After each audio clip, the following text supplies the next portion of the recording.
Online ಮೂಲಕ ನಡೆಯುತ್ತಿರುವ ಔಷಧ ಮಾರಾಟ ವಿರೋಧಿಸಿ ಅಖಿಲ ಭಾರತ ಔಷಧ ವ್ಯಾಪಾರಿಗಳ ಸಂಘ ಕರೆ ನೀಡಿದ್ದ ದೇಶವ್ಯಾಪಿ ಮೆಡಿಕಲ್ ಶಾಪ್ ಬಂದ್ಗೆ ಕರ್ನಾಟಕದಲ್ಲಿ ಮಿಶ್ರ ಪ್ರತಿಕ್ರಿಯೆ ವ್ಯಕ್ತವಾಗಿದೆ.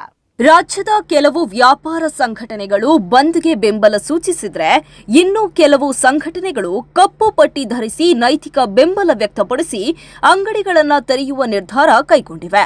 ರಾಜ್ಯದಲ್ಲಿ ಸುಮಾರು 26,000ಕ್ಕೂ ಅಧಿಕ ಮೆಡಿಕಲ್ ಶಾಪ್ಗಳಿದ್ದು ಬೆಂಗಳೂರಿನಲ್ಲಿ 90% ಅಂಗಡಿಗಳು ಎಂದಿನಂತೆ ಕಾರ್ಯನಿರ್ವಹಿಸ್ತಾ ಇವೆ.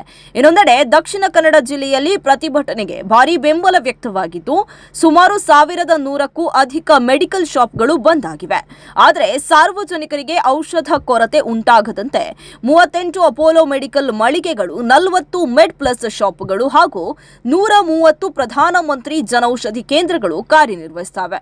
ಇನ್ನು ಆರೋಗ್ಯ ಇಲಾಖೆ ಕೂಡ ಮುನ್ನೆಚ್ಚರಿಕಾ ಕ್ರಮಗಳನ್ನು ಕೈಗೊಂಡಿದ್ದು ತುರ್ತು ಅಗತ್ಯ ಇರುವ ರೋಗಿಗಳಿಗೆ ಔಷಧ ಲಭ್ಯವಾಗುವಂತೆ ಪರ್ಯಾಯ ವ್ಯವಸ್ಥೆ ಮಾಡಲಾಗಿದೆ ಎಂದು ತಿಳಿಸಿದೆ.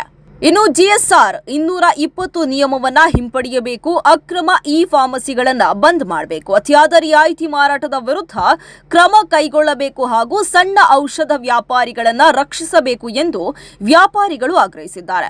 ಆನ್ಲೈನ್ ಔಷಧ ಮಾರಾಟದಿಂದ ನಕಲಿ ಪ್ರಿಸ್ಕ್ರಿಪ್ಷನ್ ಬಳಕೆ, ಆಂಟಿಬಯೋಟಿಕ್ ಹಾಗೂ ವ್ಯಸನಕಾರಿ ಔಷಧಿಗಳ ದುರುಪಯೋಗ, ರೋಗಿ ಮತ್ತು ಫಾರ್ಮಸಿಸ್ಟ್ ನಡುವಿನ ನೇರ ಸಂಪರ್ಕದ ಕೊರತೆಯಿಂದ ಅಪಾಯ ಹೆಚ್ಚುತ್ತಿದೆ ಎಂದು ವ್ಯಾಪಾರಿಗಳು ಆರೋಪಿಸಿದ್ದಾರೆ.